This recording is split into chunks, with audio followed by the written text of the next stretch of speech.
Good morning, comic book fans. Welcome back to Comics in 5 Minutes. I'm your ever-loving host, Shorty, and today we're going to be taking a look at this Elvira comic book. Not just Elvira, though, but H.P. Lovecraft as well.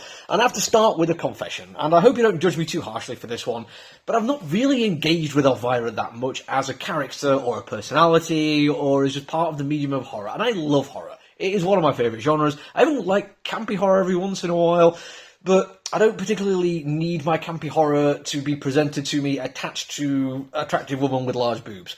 And I can feel you judging me through the lens, but it's not that I don't like attractive women with large boobies. I'm a fan. In fact, a lot of people are. Elvira is, as far as I'm aware. But it's just not like a necessity for me. So when I see something and I feel like it's presented to me through that medium first, I feel like maybe sometimes it's not quite enough for me if it needs to have that attached to it. And I know I can feel people judging me for it. I should be able to enjoy it for what it is. And not look too deeply, but it's just the way my mind works. But I was happy to give this one a go.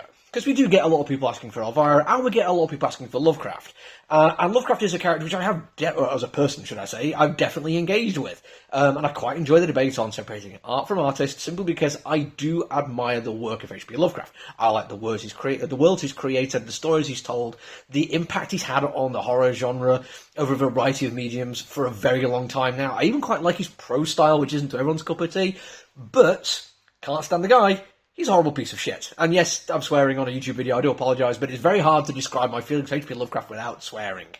Some people will tell you that he wasn't that bad, you know, it was just a product of his time, and everyone was a little bit racist back then. Everyone's a little bit racist now. He was a terrible person, like a honking great twat, and he wasn't liked that much at the time.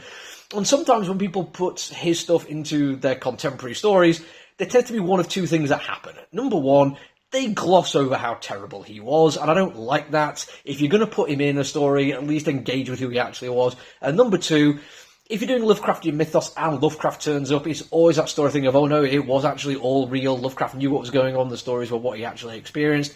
And I feel like that's been done so much now that it's never really something I'm quite happy about.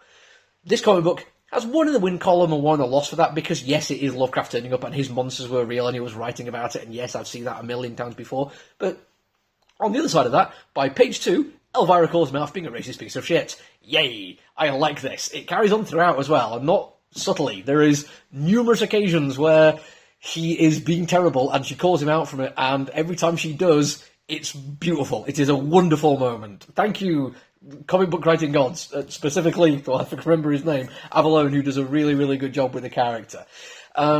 But those things are just like my takes on the idea of Lovecraft. The comic book itself actually needs to stand up away from those things, and it does actually do a pretty good job for that. The writing is pretty cool. There is a nice little way that the Lovecraft mythos is weaved into the story, and it's done in a way I kind of liked. It's certainly an issue 1, like there's a lot of setup going on. Unfortunately, it also has some jokes which I think would land better if I had read more of the Elvira stuff. Now, I think if you're a fan, you're going to get these kind of jokes. It is kind of self-referential humour, but sometimes like the reference it's making is to what's actually happening on the page at the time. And I like that. That's a really cool little way of doing humour, and a couple of the jokes that do for that land really effectively.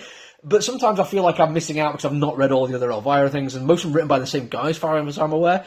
But I can't really complain too much about that. Like, he's giving a reward to people who have been there from the beginning, who have actually read all this stuff, and he's doing a little nod to them. And that's not a bad thing. So your mileage on that one might vary a little bit. Mine wasn't perfect, but I enjoyed the story enough. I liked a lot of the setup, and I'm looking forward to see how it goes. On to the art for the comic book. This does feel like I was getting pretty much everything I expected, but it does a couple of things which do go above and beyond, which I quite like. Number one, unless it's called for in terms of making a joke about it or for plot reasons, Elvira is not like just salaciously posed in every panel. She is a character in the story, she's not a prop. And I thought it could go that way. Like, I think some lazy artists or some people who think that the only reason people are reading Elvira books is because of the aforementioned attractive lady with the big boobies might be only looking for that. But the artist just has fun with the rest of it. It's a nice looking world. The cars look fantastic. There's some really nice effects when we see the elder gods kind of turning up. And at the end we get like a genuinely creepy bit of artwork. And that did impress me. I thought the campy horror nature of Elvira, we wouldn't really lean too much into the eldritch abomination kind of horror you get. Maybe like a nice long shot of Cthulhu or something. But no, we get to see this fantastic distended monstrous figure. And it looks genuinely creepy. I really liked it. I'm probably going to carry on reading it and see where it goes. I'm not sure I'm going to be in for the long haul, because I think, like I say, If you're not already invested, you might be missing some stuff, but I'm happy to give it a go. It was a lot of fun. That's it for the review, though. I'm going to come back later in the week with more. Make sure you do the social media thing. Until I see you again, though, look after each other, everyone. Stay safe. Bye.